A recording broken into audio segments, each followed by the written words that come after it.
And we continue. The end of chapter 12, page 298. Liking one's life. Toward the end of their interviews, a number of people commented spontaneously that they liked the person they had become as a result of having sustained an early loss. Often individuals pointed to particular traits or qualities. An ability to be sensitive to the needs and longings of others, a sense of independence and self-reliance, a determination to persevere despite difficult times. Each of these survivors believed that these personal qualities were born and nurtured through the adversity of early loss. Since they now valued and affirmed the person they had become, they felt uneasy damning the tragic circumstances that had helped them to grow into the men and women they are now. How can I rail against fate when fate has made me who I am? One woman, who had been the adored daughter of a loving father, commented about the kind of woman she might have become if her father had lived. I probably would have been a snotty little rich girl. When I see women like that now, I really don't like them. I'm sure I would have been a lot more spoiled if my father had lived. My family would have been easier, but perhaps I would not have appreciated things as much. The loss of my father made me a more complete person. In order to have a full character, you have to have had bad things happen to you. Going through my father's death made me a deep and caring person. I think it also made me a better person. She loved her father dearly, and his loss caused her and her family great pain. Yet she has become a woman of deep compassion, and part of what she loves about herself is her ability to give unselfishly and to empathize with the pain of others. Frank's story. Frank was only 3 years old when his father died in an industrial accident. He was the youngest child and the only son of a large and close-knit Greek family. Because Frank had 3 older sisters who ranged from 10 to 18 years older than he, Frank remembers growing up feeling as if he had 4 mothers instead of 1. His mother and his older sisters made him feel loved, adored, and special. While he was growing up, Frank's family occupied the top floor of a large apartment building. Everyone in the building was a cousin, an aunt, or uncle of Frank's, and the members of this large, extended family eagerly opened their doors to the little boy who had no father. Frank remembers being loved and welcomed, but most importantly, he remembers feeling secure. Frank has often thought that if his father had lived, his childhood and his life would have been quite different. As his father's only son, Frank would have been expected to follow in his father's footsteps. He would have been pushed to enter his father's profession, and he would have learned how to be a man from his macho and patriarchal father. Frank is quite sure that he would have been a very different man if his father had survived to help raise him. When he looks at his contemporaries, young men who grew up in the neighborhood where Frank was raised, Frank sees many men he does not like. These are men who drink hard, gamble, beat their wives, and insist on their right to rule their families. I'm glad I'm not like that, and I don't know how I would have escaped if my father had lived. Instead, Frank was raised in a household of women. His mother and sisters taught him to be nurturing and family-oriented. Frank remembers hanging out with his mother in the kitchen talking and chatting and learning to cook, just the way his sisters did, and the way girls often do with their mothers. His mother would gossip and tell stories about people in the neighborhood. Frank remembers listening intently and learning about life from his mother's stories. Instead of cruising the neighborhood with his father, Frank was in the kitchen with his mother, learning how relationships work, developing empathy for people's feelings, and becoming what he jokingly calls that sensitive man that women are always looking for.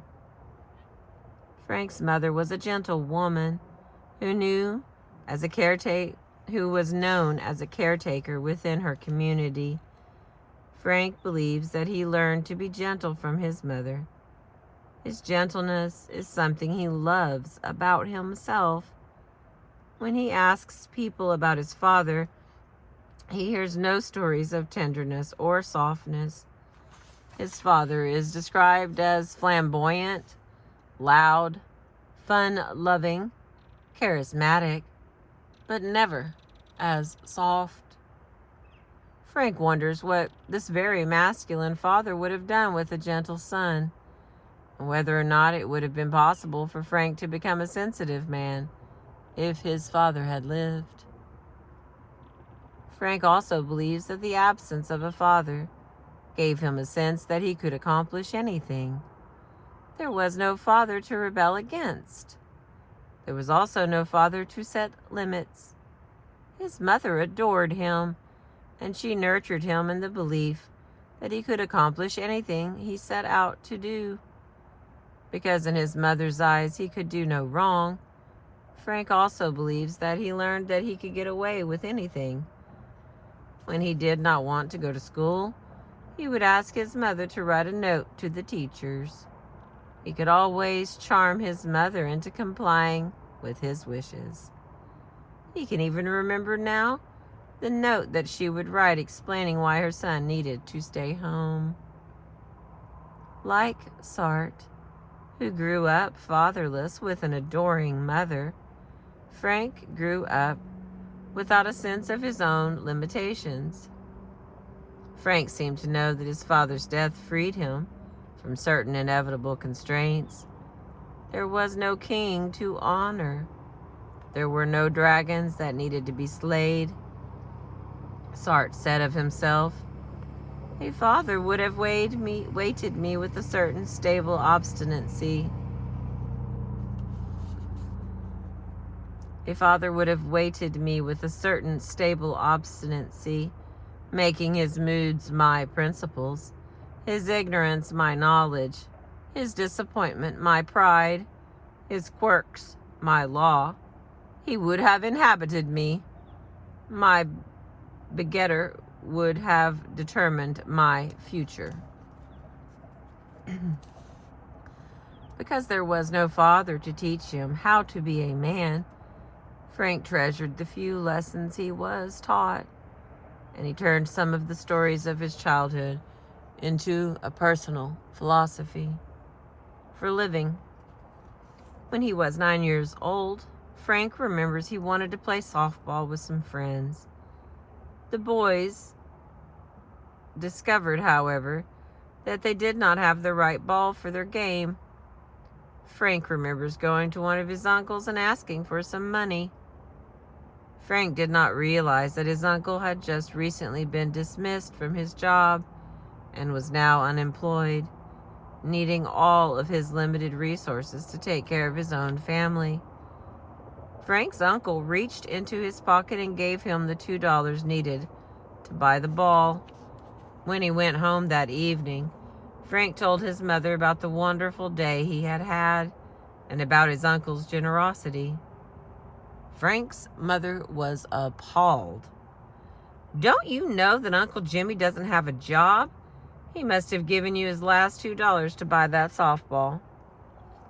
Frank remembers sitting down and thinking to himself, "No matter how little you have, you must always share it with family. Family comes first.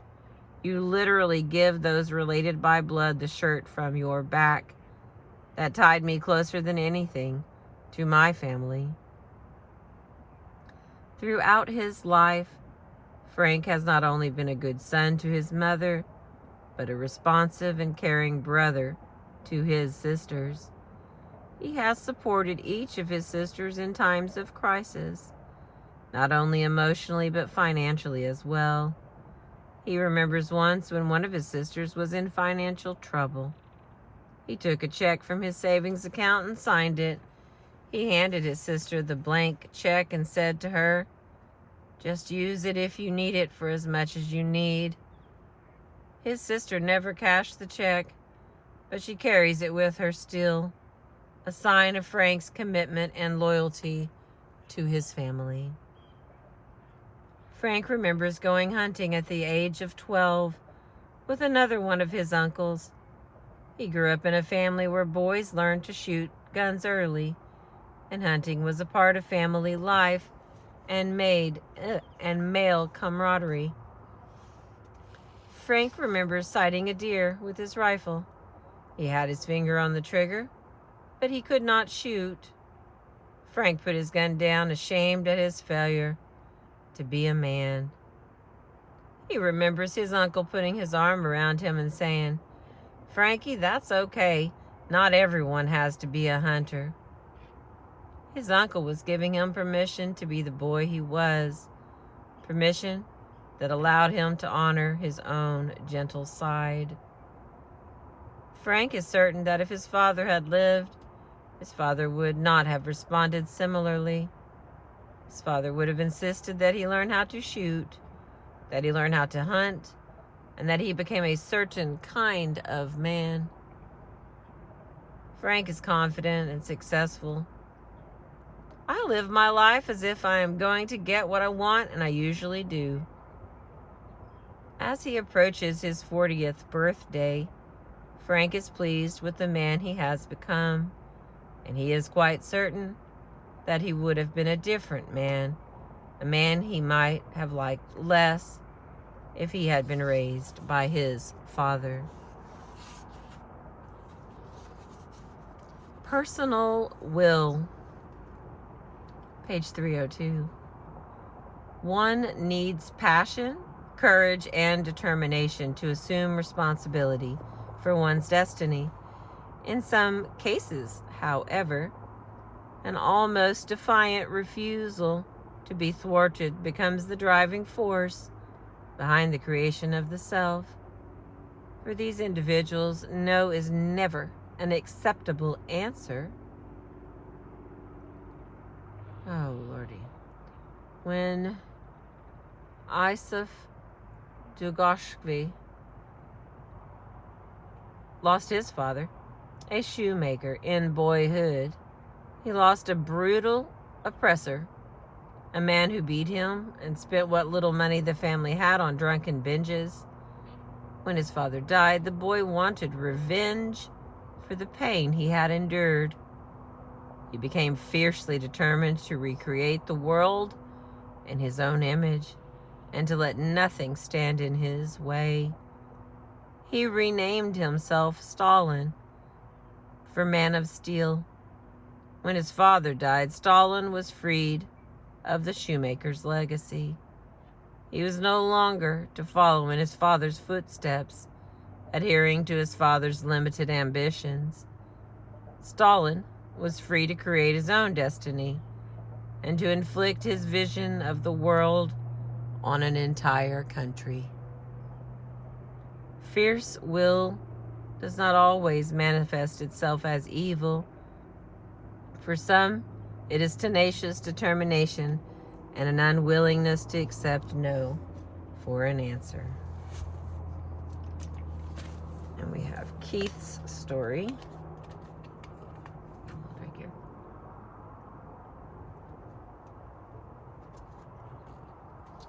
All right. Keith's story. For his father's death, when Keith was 12, Keith's boyhood was uneventful. He had been adopted by a middle-aged couple who had no sense of play or adventure. and Keith spent many hours amusing himself with books and fantasies. When his father died, he felt little sadness because he believed that he had never received much love or guidance from him. In the years after his father's death, Keith convinced himself that if there were any effects from losing a father, they were all positive. Before he finally left home at age 16 to join the military, Keith spent 4 years running wild. His aging mother had little experience with a growing boy and no idea of how to tame or nurture her son. Once Keith left home, he returned only 5 times to visit his mother before her own death 10 years later. As he was going through his mother's papers, Keith discovered his birth certificate. He had always known that he was adopted, but now he had proof. A birth certificate that had a name on it he had never seen before. Keith began asking people about his birth parents. Who were they? Where had they come from? His relatives gave him a number of stories.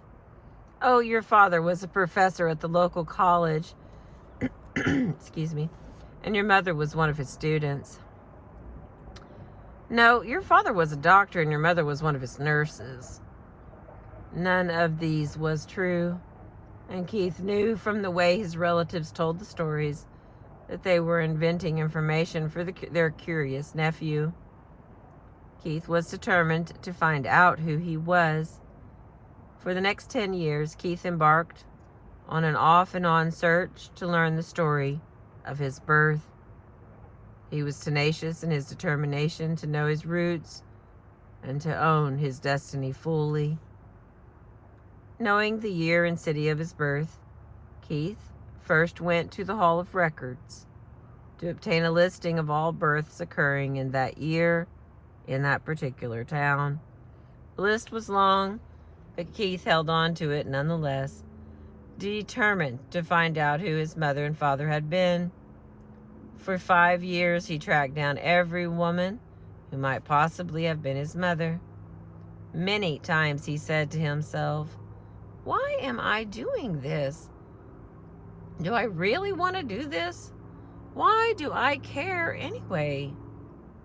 And finally, he just said, "I want to know. I'm willing to face whatever the truth is. I just want to know." When he finally made the call that led to his birth mother, Keith picked up the phone and said in a matter-of-fact voice, "I have reason to believe that you are my mother. I know you could lie to me and tell me you are not, but I believe you are, and I am asking you to tell me the truth." Keith assured the woman on the other end of the line, as he had done so many times before, that he had no desire to disrupt her life. He only wanted to know who he was.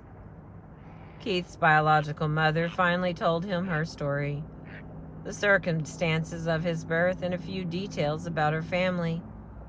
Keith discovered that he had brothers, sisters, and cousins with whom he might be able to build a relationship. Several years after his search began, it had ended, but not quite. Keith had only answered half of the story for himself. He still needed to know who his father had been and something about the other side of his heritage. Keith asked his biological mother for information. When she refused, he began his investigation once again. She had told him enough so that this time his search was more manageable. Keith discovered that his father had died many years ago, killed in a hunting accident when he himself was a young man. There was no father Keith could meet and get to know, but his father was survived by a mother and an older brother. Once again, Keith was determined to meet these missing members of his family. He prepared himself emotionally, mustered his courage, and went to find the remaining members of his father's family. Keith recalls one Saturday morning knocking on the door of an old house in a small town. When the gentlewoman with graying hair answered the door, he responded once again in a matter-of-fact voice, saying, "I have reason to believe that I am your grandson." His resemblance to his long-dead father was sufficient to convince the old woman within a matter of minutes. Keith spent the afternoon with a grandmother he had never known, hearing stories about a father whose name he had only recently learned. As an adult, Keith has maintained connections to the families of his biological mother and father. Fierce determination and an overriding belief in personal will and power have been hallmarks of Keith's life. He has brought determination and passion to raising his children and achieving worldly success. His professional resume is several pages long and boasts multiple awards and honors. Keith has been determined to create his own destiny, and he would have been unyielding in his search for the truth. Many would have abandoned the hunt that took Keith deep into the past. Few would have persevered for as long as the search demanded. Keith wanted and needed nothing from his relatives. For himself, however, he needed to know who he was. In Chinese culture, the symbol for crisis combines danger with opportunity. For some, the trauma of early loss provided the opportunity to create the self. Some people became strong, more self-reliant, and more compassionate as a result of having sustained the early death of a parent. Nietzsche once said, "That which does not kill me makes me stronger." Some survivors clearly felt strengthened by their triumph over adversity. After his interviews with the survivors of Hiroshima, Robert Lifton concluded that resolution of the trauma required that one accept an essential human paradox. One must be both passive and active in the face of disaster. A child, and then an adult, needs to accept the reality of loss. One may rail against heaven for a time, but cursing the fates cannot become a lifelong preoccupation. Acceptance must be followed by action and a determination to create one's own life and to continue living in the face of death. As I was concluding the interview with one woman who was in her mid-60s, she turned to me and asked, "Is this loss something you ever get over?" "No," I replied. "The pain may go away, but the loss is forever." "I thought so," she said. The experience of loss is woven into the fabric of one's very being, even for survivors who insisted that they never even think of the deceased parent anymore. The experience of early loss was indelibly written across their life experience. At the conclusion of his autobiography, Sartre wrote, "One gets rid of a neurosis, one doesn't get cured of one's self." When a parent dies young, the experience of loss and the creation of the self are forever merged. Thank you for listening. I have the epilogue, which looks to be about 2.5 pages, and we have finished this book together, The Loss That Is Forever, The Lifelong Impact of the Early Death of a Mother or Father, Maxine Harris, PhD. Thank you for listening and being with me. I appreciate you.